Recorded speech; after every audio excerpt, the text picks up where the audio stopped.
Subscribe now and press the bell icon. Never miss an update. प्रश्नावली 13.1 का question number चौथा देखेंगे। दिया है भुजा 7 सेंटीमीटर वाले एक घनाकार ब्लॉक के ऊपर एक अर्धगोला रखा हुआ है। अर्धगोले का अधिकतम व्यास क्या होगा? इस प्रकार बने ठोस का पृष्ठीय क्षेत्रफल क्या होगा? पहले इसका चित्र बनाते हैं। तो एक घन बनाएंगे। इसमें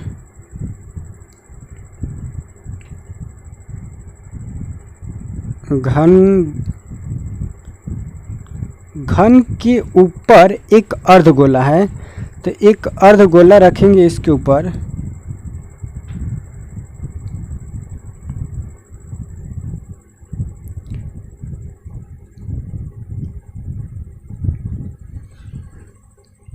यह अर्धगोला एक हो गया।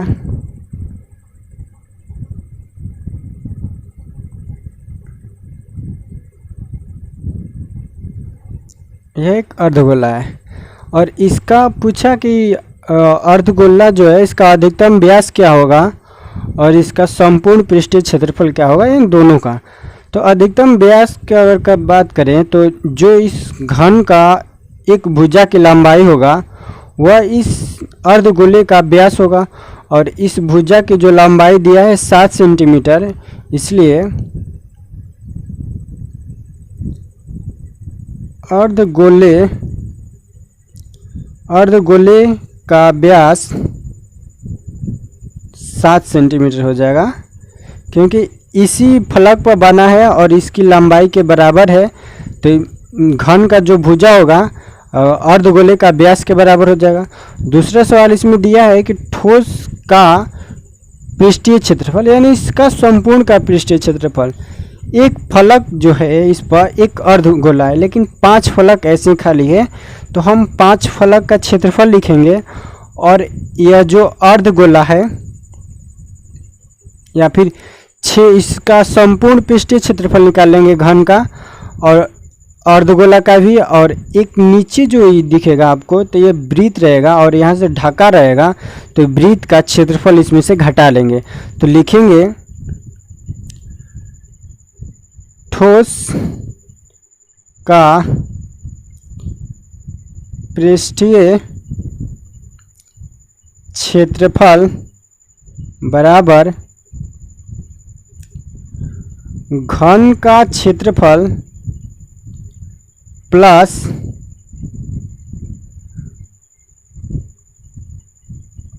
अर्धगोले का क्षेत्रफल माइनस वृत्त का क्षेत्रफल। वृत्त का क्षेत्रफल इसलिए घटाएंगे, मान लीजिए फलक हो गया ऊपर वाला फलक, और इसमें से आपको जो वर्ग काटा जो आपका अर्धगोला ऐसे आरोपित है, तो इतना भाग तो ढक जाएगा, तो इतना भाग का तो हम क्षेत्रफल नहीं निकाल पाएंगे, तो इसलिए इसको घटाना होगा। तो लिखेंगे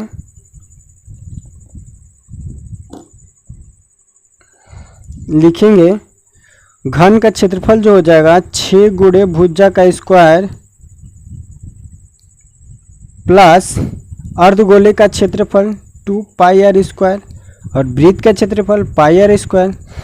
2 पाई आर स्क्वायर में से एगो पाई आर घटा लेंगे तो एगो बचेगा। लिखेंगे 6 गुणा 7 का स्क्वायर यानी 7 गुणे 7 प्लस जो 2 में से एगो हट जाएगा तो एगो बचेगा पाई आर स्क्वायर। तो हो जाएगा 6 गुणे 49 प्लस 22/7 गुणे आर के बात करें, अगर यहाँ से यहाँ तक 7 है तो इसका त्रिज्या का होगा 7 के आधा, यानी आर बराबर हो जाएगा 7/2। तो लिखेंगे 7/2 गुणे 7/2। कटाएंगे तो 11 हल में कट जाएगा और 7 से इसको कटा देंगे तो आपको बच जाएगा। इसको गुणा करते हैं, 9 × 54 के 4 हाथ लगल 5 और 4 × 24 और 5 29 प्लस 77/2। एक स्टेप आगे करेंगे, 294 प्लस 77 के आधा करेंगे तो 38.5, और जब इसको जोड़ देंगे तो हो जाएगा 5.8412 की 2 हाथ से लगा 1 और 9 3 12 और 1 13 और 2 1 3, यानी कि 232.5 सेंटीमीटर स्क्वायर, यानी कि इसका जो क्षेत्रफल होगा 232.5 सेंटीमीटर, सॉरी यहाँ पर 3 होगा, 332.5 सेंटीमीटर स्क्वायर इसका आंसर हो जाएगा। अगला सवाल देखते हैं। 13.1 का क्वेश्चन नंबर 5वां देखेंगे। दिया है एक घनाकार ब्लॉक के एक फलक को अंदर की ओर से काटकर एक अर्धगोलाकार गड्ढा इस प्रकार बनाया गया है कि अर्धगोले का व्यास घन के एक किनारे के बराबर है। शेष बचे ठोस का पृष्ठीय क्षेत्रफल ज्ञात कीजिए। यानी एक घन है,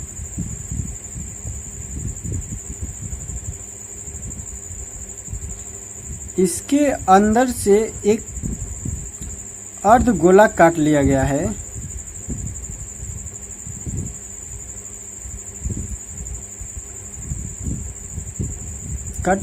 तो इसमें जो शेष भाग बचा है उसका हमको क्षेत्रफल निकालना है। तो क्या करेंगे, कह रहा है कि अर्धगोला इसका जो आर दिया है, यानी भुजा जो दिया है इसका घन का भुजा मानना पड़ेगा। इसमें कोई मान नहीं दिया है तो इसका टी मान लीजिए, घन का भुजा टी हो जाएगा।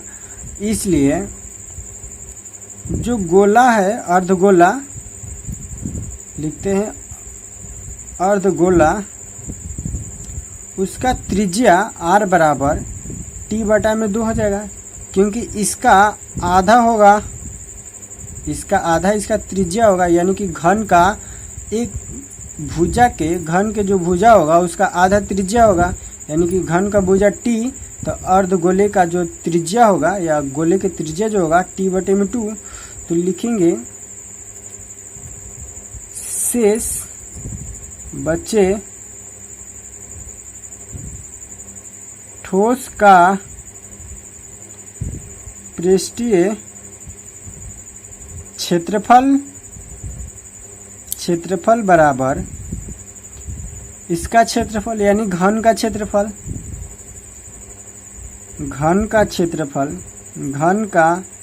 क्षेत्रफल प्लस जो इसके अंदर काटा हुआ भाग है गहरा उसका भी क्षेत्रफल लेंगे।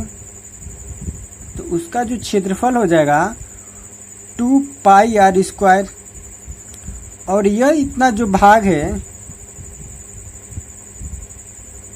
इतना भाग जो है ये 2 बार आ रहा है, तो इसमें से भी पाई आर स्क्वायर को घटा लेंगे। जब इसमें से भी पाई आर स्क्वायर घटा लेंगे तो हो जाएगा भुजा का स्क्वायर, यानी 6 गुणा जो भुजा दिया है आपको t, यानी t का स्क्वायर प्लस 2 को में से एगो जाएगा तो एगो बचेगा, यानी पाई आर स्क्वायर। आगे देखेंगे तो 6t स्क्वायर प्लस पाई का मान पाई रखेंगे गुणे जो आर स्क्वायर है, आर स्क्वायर का मान आया t बटा में 2, यानी t का स्क्वायर बटे में 4, इसका स्क्वायर करेंगे।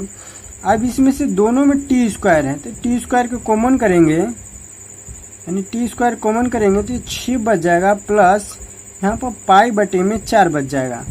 आगे देखेंगे तो टी स्क्वायर रहने देंगे, इनटू जब इसका एलसीएम निकालेंगे तो 4 हो जाएगा, और ये हो जाएगा 24 प्लस पाई बटे में 4। तो इसको सजा देंगे तो टी स्क्वायर बटे में 4 इंटू 24 प्लस पाई, यह इसका क्षेत्रफल हो जाएगा। जो इस भाग का घन और इसका जो काटा गया भाग है अर्धगोला उसका क्षेत्रफल हो जाएगा। तो अगला सवाल देखते हैं, 6ठा नंबर प्रश्नावली 13.1 का क्वेश्चन नंबर 6ठा देखेंगे। दिया है दावा का एक कैप्सूल एक बेलन के आकार का है जिसके दोनों सिरों पर एक एक अर्धगोला लगा हुआ है। पूरे कैप्सूल की लंबाई 14 mm है और इसका व्यास 5 mm है, तो इसका पृष्ठीय क्षेत्रफल ज्ञात कीजिए। यह एक बेलन का आकार है, इसके दोनों छोरों पर अर्धगोले लगा हुआ है, इसके दोनों छोरों पर ऐसे करेंगे तो आधा आधा हो जाएगा। इसका संपूर्ण जो लंबाई दिया है कैप्सूल का 14 mm और इसका जो व्यास दिया है यानी इसका ये वाला भाग जो दिया है 7 mm दिया है, सॉरी 5 mm दिया है। तो इसका त्रिज्या जो हो जाएगा,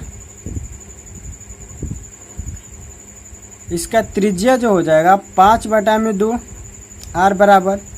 तो इसका हमको क्षेत्रफल निकालना है, तो लिखेंगे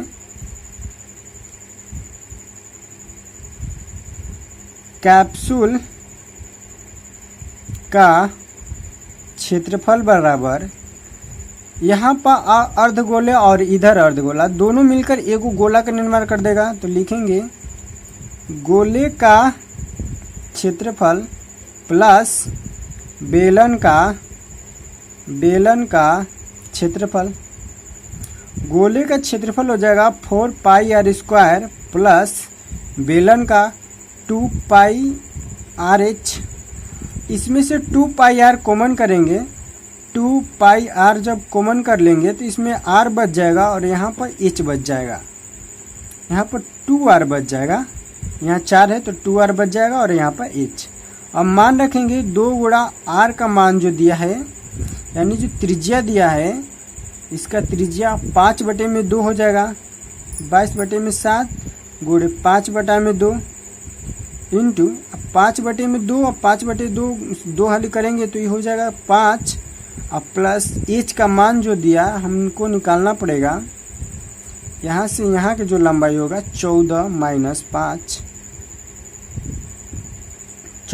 5 हो जाएगा।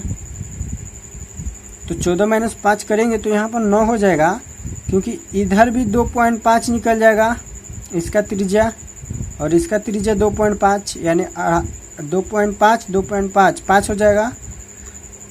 तो इसमें से 14 में से 5 घटाएंगे तो 9 बच जाएगा। तो आगे देखेंगे 2 से 2 को कटा देंगे तो बचेगा 22 गुणे 5 करेंगे तो 110/7 गुणे 5 9 14 हो जाएगा। जब इसको कटाएंगे 7 से तो 2 हाल में कट जाएगा तो बच जाएगा 110 गुणे 2 बराबर 11 दूना का 22 यानी 220 सेंटीमीटर स्क्वायर। यानी इस कैप्सूल का जो क्षेत्रफल होगा 220 सेंटीमीटर स्क्वायर इसका क्षेत्रफल हो जाएगा और यही आपका आंसर हो जाएगा। अगला सवाल देखेंगे अगले वीडियो में। सॉरी यहाँ पर mm यानी मिलीमीटर स्क्वायर होगा, mm होगा।